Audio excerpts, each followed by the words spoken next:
To the DeMar DeRozan next destination saga is about to reach its conclusion as MArc Stein reports that the Chicago Bulls, Sacramento Kings, and San Antonio Spurs are working on a three-team trade that will send DeMar DeRozan to the Sacramento Kings and send reroute salary to the Spurs. We're going to talk about all and more right after this.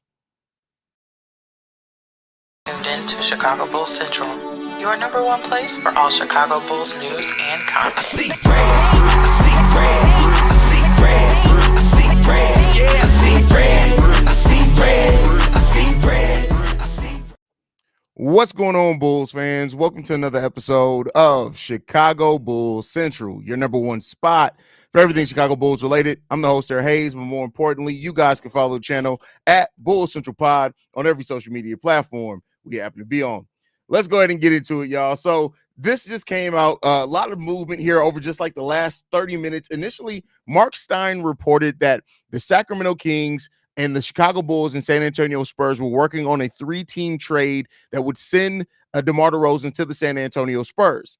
And then just about 5 minutes ago, Shams Charania reports that DeMar DeRozan is actually traveling to meet with the Kings in Sacramento this weekend, and the Kings are in serious pursuit of the six-time All-Star who has begun one-on-one conversations with various team personnel.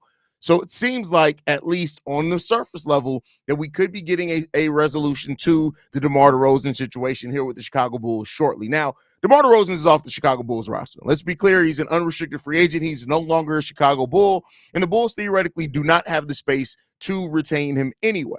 But since teams are looking to acquire DeMar DeRozan for a little bit over the mid-level exception, it has opened the possibility up for a three-team trade, or it's for a sign-and-trade scenario.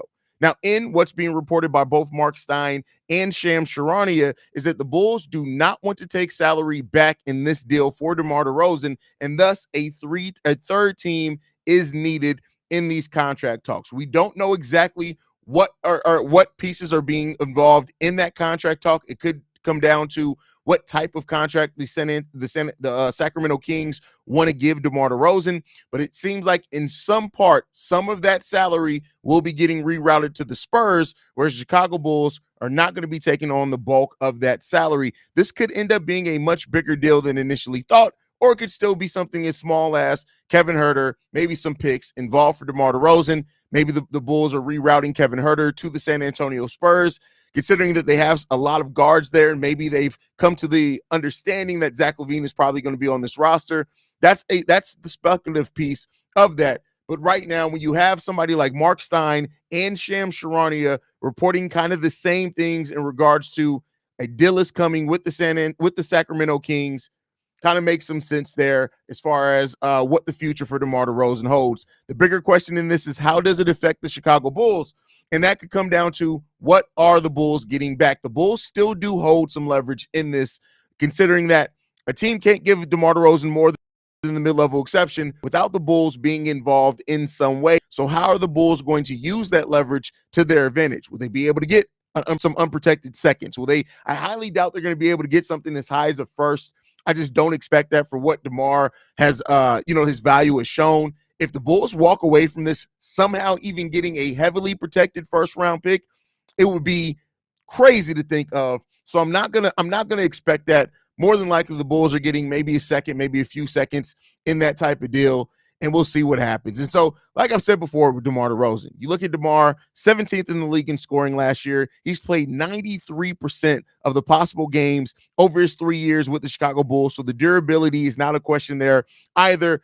And so overall, we're looking at DeMar DeRozan possibly finding his home, and the fact that he's going out to Sacramento to meet with the Kings, to me, that's putting the final touches. This is the speculation part. This isn't, nobody reported on this, but with me, I take him meeting with the Kings as it being the final kind of details being worked on in a deal, and then it just becomes about solidifying that three-team trade and then seeing what happens of that. So we'll see what the Bulls get out of that. We'll see what happens. I know some people are saying, like, we need Kevin Huerter. Need is a big word, but when you look at the Bulls' depth, the guard depth, I get it. Yes, the Bulls are missing three-point shooting, but you can miss some things when you're a team that isn't trying to push for the play-in. That's a big thing. Yes, this team is going to lose games. I need everybody to understand this. If the Bulls are going younger, it could be absolutely with the goal to keep their own 2025 pick. So Bulls fans, don't start whining and complaining if we walk away from this deal and we don't have Kevin Huerter. Look at the Bulls bench guard depth. You got Josh Giddey, Ayo Dosunmu, Kobe White, Zach LaVine still on the roster as of right now, right? You have a lot of guards already on this team, with even Dalen Terry possibly picking up some guard minutes as well. So if the Bulls decide to reroute Kevin Huerter, it's more so because they just wouldn't have realistically a spot for him to play when they're already playing small ball, because if Zach LaVine's still on this roster, he's probably going to be playing a lot of three. So I get it. I understand. I know we're trained as fans of this team to think we need this, we need that, we need this, we need that. But ultimately, if the Bulls' goal here is to develop young guys and not necessarily winning games, if that's a byproduct of developing the young guys, cool. But developing the young guys being the focus and increasing your chance to keep a top 10 pick, I'm telling you right now, Kevin Huerter is not worth missing out on the top 10 pick in the 2025 draft. It's just not. And so, again, we'll see what the Bulls get out of this. We'll see what they have. Maybe they do still end up with Kevin Huerter. Maybe it's another player that's on the Kings roster is going to be rerouted to the Spurs, and the Bulls just don't want to take that on. But even Kevin Huerter's contract is more than the space that the Bulls have. The Bulls cannot take on more than $14 million right now in salary without sending out additional salary on top of the signing trade. So just keep that in mind, guys. The Spurs right now are being linked as that third team to get that done, and we'll see what happens with that. So let's see. What's coming back? We don't know exactly, Jacob. We don't know exactly what's coming back right now. So Adam said, I knew you beat up already. Haha, appreciate it, man. Hey, appreciate you, brother. CBC with the news. It's off season. Don't nobody cover the Bulls in the off season like we do, L, man. I'm glad to have you in the building, man. Bulls will dump Javon Carter and get Kevin Huerter in the deal. Watch. I wouldn't assume that. Because Javon Carter's deal is fully guaranteed at $6 million per. Now, maybe the Spurs are looking at it like having another veteran point guard out there. If Greg Popovich thinks, hey, I can get something out of Javon Carter, maybe it's possible, but I wouldn't assume that that's the case either. Finally, it's going to be over. It's looking like we should have a resolution by the end of this weekend. DeMar, we love you, cuz, but best wishes for real. And listen, I want DeMar going to the Kings and being kind of the third scorer there behind Sabonis and De'Aaron Fox. They still got Malik Monk to add some shooting for around him as well. Listen, I don't want DeMar to go to a place where he's not going to be. I have no ill will to DeMar. I hope that he goes to a place that he can still contend and everything. I hope that that's the case. Let's see what we got. Cordell says, hey, thank basketball gods. LaVine and Vooch is next, and y'all sleeping on this new roster the Bulls are building. A lot of people are down on the roster the Bulls are building. A lot of people are, and I think, hey, you know what it comes down to? If they show it, the Bulls fans will come around. That's just what it comes down to. Mr. Noyd says, what's good, Haize? What's good, Noyd? Glad to have you in the building as well, brother. We're going to keep bringing the news. As things develop, we will keep bringing it and hope and see and watch how this develops, man. Justin says, good for DeMar. Definitely agree with you on that one. Do you think we get that 2025 pick back from the Spurs to own it outright in this deal? I highly, highly doubt that. Now, I'm not going to, I will give AK tons and tons of credit. If he's able to walk away with removing those, I don't even care if he doesn't get nothing else back in the deal. If he can walk away from this by getting or removing the picks of the 2025 draft, meaning however the Bulls season goes, they own their pick outright. That is also a win for the Chicago Bulls, because this draft is deep into the 20s. We're talking about a pick in the 20s in the 2025 draft is a lottery pick in the 2024 draft. So if the Bulls are able to walk away with the protections removed from their own pick, I like that a lot. Kevin Huerter is 25 and would be nice, but picks should be the priority in this deal. I completely agree with you and understand with that one for sure. Giddey, Kobe, Zach, P. Will, Vooch, Sanogo, Smith, Craig, Phillips, Mattis, Dalen. Mattis is the fact that you mentioned Mattis Bucelis that far down. I think he's going to be ahead of Torrey Craig in the roster in this point. Again, you gave a great lineup if the Bulls were trying to compete for the play-in. I don't think that that's the goal for the Chicago Bulls. So I think that it's going to Mattis Bucilis is going to get a lot of minutes because they're developing. I think that that's the case. Giddey needs Huerter shooting. No, we've seen Giddey be effective without it. And again, you are not going to look for short-term success that affects your long-term goals. It's just not. You're not going to do that. Yeah, Debo flying out there is basically official. I'm hearing the Spurs will probably be. Why do y'all say y'all hearing like you got sources? You read the same thing we all read, brother. I'm just throwing you some fun, but I'm hearing the Spurs would be the third team to help in the sign and trade. Yeah, that's the way that it seems like it's shaping up, brother. Chicago Blackhawk Central says, sounds like the Spurs are going to be the third team. Salary plus picks. Spurs picks to the Bulls, DeMar to Kings. Curious to hear all the details. Yeah, the permutations that could come about from this combination of teams are crazy. And the reason why is because the Spurs own the protection on the Chicago Bulls pick, and that could be more valuable than even getting some seconds back, to be honest with you. So we'll see what happens with that one. Hopefully Carter goes with him. That's definitely a possibility. CVC super clutch with the Bulls news. Salute. I appreciate that, King Louis, man. That's what I'm here to do, brother. Please let's get this done and over with today from Leandre Hill. Let's see. Spurs won't be giving up picks in the deal. They're joining the deal to take on salary and gain picks. No, I would disagree with that. Like, if you look at how the history of three-team trades work with specifically in sign-and trade scenarios, usually you're rerouting a salary, and it's probably going to be heavily protected pick. They'll probably throw in like a 2032 heavily protected second-round pick that's like top 50 protected, but they aren't going to probably get any picks. The Bulls are going to be getting the lion's shares of the picks in a deal like this. Lester says, good move by Bulls to accommodate DeMar getting paid. It's important to continue to do right by players to improve their reputation in the league. Developing the young guys should be the priority. Completely agree with you there, brother. Completely agree. You think if it's a sign and trade, y'all get it late first? I doubt. Or is that too much to ask? More like a couple of seconds or player swap only. Not a Bulls fan, so I don't know. I'm just asking. Honestly, I don't see the Bulls getting a first. I don't. Now, I mean, if the Kings feel very confident in this, I don't see it, especially not in the 2025 draft. I don't think a lot of teams are looking to give up much capital there. So I don't think, but I could be wrong. I could be wrong on that one. Madison Dalen as shooting guard off the bench. Mattis Bucilis is probably not going to play shooting guard there, brother. Probably not going to play shooting guard. Probably going to play some three there, bro.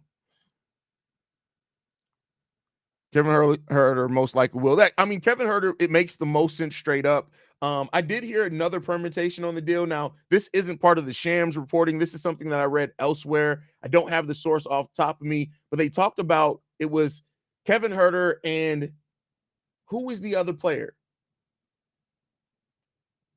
I can't remember who the other player was. But it was like a back end of the bench player. So it wasn't anybody that like is moving the needle or anything, but I think it was just to create a little bit more salary there. So that's a possibility. Muhammad, how the hell are you going to say we failed again when nothing happened yet? What are you talking about? Like, this is what I mean. Bulls fans, stop waking up and wanting to bitch. Like, let's just stop doing that. Like, we are clearly going in a different direction. Why complain? The same people that complain about the Bulls not winning games and struggling around the play-in, now that we've moved on and gone younger, y'all complain about that? Haize with the consistent content. I just hope the Bulls get a good return and this trade goes down. I mean, this is the way that I look at it, honestly, is that because DeMar DeRozan is an unrestricted free agent and he could have signed anywhere and the Bulls got nothing. No matter what the Bulls get back in this, it's a plus. And I know if the Bulls only get a couple of seconds back, you, of course, are going to have your Bulls fans like, oh, my God, DeMar averaged 25, and we only got 2 second-round picks back for DeMar. Take into consideration the context. DeMar is an unrestricted free agent. The only reason that we sit right here where the Bulls have a chance of recouping anything back for DeMar is because the market looked at DeMar and said, you're not worth what you think you're worth. And thus, the Bulls can slide in and take some advantage over it. That's all. Is it great? No. Would they have gotten more back, trade him at the trade deadline? Yeah, absolutely. So we'll see. No, it's not. It wasn't Barnes. Barnes was the earlier permutation of the deal. I can't remember who it was. It was Chris Duarte. That's who it was. It was Chris Duarte. I don't know why I thought Duarte was on a different roster, but it was Chris Duarte because he has the $5 million contract. And so the Bulls, what that would create then is the possibility to get DeMar DeRozan up to almost $25 million if they include Chris Duarte and Kevin Huerter, and they're not taking back any other deals that the Bulls would have to send out. They can get DeMar up to close to 25. I think it's 23.5 million is exactly what they'd be able to get. I think. So I'm excited that my Chicago Bulls are finally making changes that make sense. Sometimes you have to go through the storm to get through the true destination. Keep doing your thing, Haize. Appreciate that, bro. Like, yeah, and that's what it is, man. That is what it is. And if we can get the ball-headed hoe out of here, as part of the deal, if y'all go back and when we got rid of Alfonso McKinney and I did the celebrate good times at the end of the video, if we get rid of that bald-headed, no shooting, no defense, midget-ass point guard in Javon Carter, I swear for God, by the power invested in me by the Chicago Bulls, we will throw a goddamn celebration here. I promise. Like, you ain't got to worry about it. The celebration that we would throw if we get rid of that bald-headed, punk-ass hoe, I would, listen, get him and his big-ass-eyed wife up out of here, bro. Get him up out of here. Let them go. Let my people go, looking-ass motherfucker. Can we get rid of that? Can we get rid of him? Haize, definitely appreciate the content, brother. Glad to hear something getting done today, hopefully. Yeah, I mean, like I said, personal thought, not the reporting, is I think that I take him flying to Sacramento as that's the icing on the cake. That's to finalize the deal. Because in the day and age that we live in, you don't have to take face-to-face meetings. If it was just let me fill you out, there's no point. You don't have to take, everything's done digitally nowadays. Most free agents that sign won't sign the official contract till they show up to training camp, because that's the next time that they're in person. If he's flying out to Sacramento, they're about to try to wine and dine and sell DeMar DeRozan and what they got going on. So, bro, I know this is completely off subject, but can you bring up to the guys for me that I think Diamond D on the Sky remind me of Zach LaVine with their decision-making? LOL, please. I'm the host of Chicago Sky Central. So I'm actually going to be recording an episode of that podcast later. But yeah, I could definitely bring it up. Declining the 2-year extension for $80 million looks crazy for DeMar now. How do you turn down $40 million a year? That goes back to his agent and DeMar just really thinking that they were going to get that money out of there, man. They really think they're going to get that money out of there. So, hey, man. Got this man started on Javon Carter again. Man, listen. I swear for God, I will literally be on this motherfucking crip walking. It would be not like us playing in the goddamn background if we include Javon. If the trade is announced and it includes Javon Carter as part of this DeMar DeRozan 3-team trade, I'm standing on this here desk right here, and I am crip walking until the desk collapses. I don't give a flying fuck. I am celebrating to get that man up out of this organization. Like, and you know why? You know why I hate Javon Carter so much? I've been wrong on 2 players that came here. This time last year, I was so convinced that Javon Carter was going to be a good 3-point shooter and a good point of attack defender for the Chicago Bulls team that I thought he was going to start. So some of it is just my own hubris coming back to catch up with me. I can admit it. You guys know I admit it when I'm wrong all the time. I was so wrong on Javon Carter that at this point, that wrongness has turned into pure hatred. That's what it is. I hate the way you walk. I hate the way you talk. I hate the way you dribble the ball. Get the fuck off my team, bro. Get off my team. Go. Take the ball-headed hoe with you, man. Like, just take it with you. Like, it's just I hate Javon Carter. Every time I see Javon Carter on that bench with that blank ass stare, I wonder and I look at myself and say, stupid. It just reminds me of my own stupidity. That's what it is. It reminds me of my own stupidity. I was so hyped. It's like when I convinced myself that fucking Marquise Teague was going to be a good backup point guard. That's what this reminds me of. I hate him. I hate him. I hate him. I hate the way you walk. I hate the way you talk. I hate the way you dribble that goddamn basketball. Get off my team, bro. Please. Just get off my squad. Please. That's it. I hate him. I hate him. I hate him. Please. God, somebody take him. Somebody take Jevon Carter off my team, bro. We didn't bring back Patrick. We let Patrick Beverly go because we were getting a young version of Patrick Beverly and Jevon Carter. We let Patrick Beverly go for Jevon ball-headed Ho Carter. That's what we did. Yeah, it's time to go, man. It's time to go, bro. It's really time to go. Like, get that motherfucker up off my team, bro. Like, he gotta go, man. He gotta go. I'm sorry. It's pure hatred at this point. It's irrational hatred. I hate him. I hate him. I hate him. Bring back Marko Simonovic. I hate him. It's crazy, man. It's crazy, bro. Anyway, so just to recap, man, according to MArc Stein, the Chicago Bulls, Sacramento Kings, and San Antonio Spurs are working out a 3-team trade that would send DeMar DeRozan to the Kings. It would reroute salary to the Spurs, and the Bulls will get something.